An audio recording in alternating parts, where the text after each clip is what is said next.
You ask Tiger to solve. This deals with linear equations with one unknown.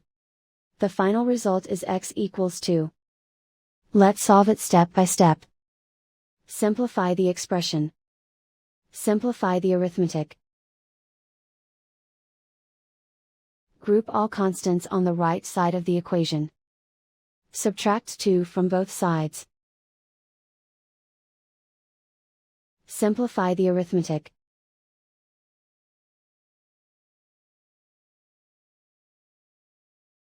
Isolate the x. Divide both sides by 4. Simplify the fraction.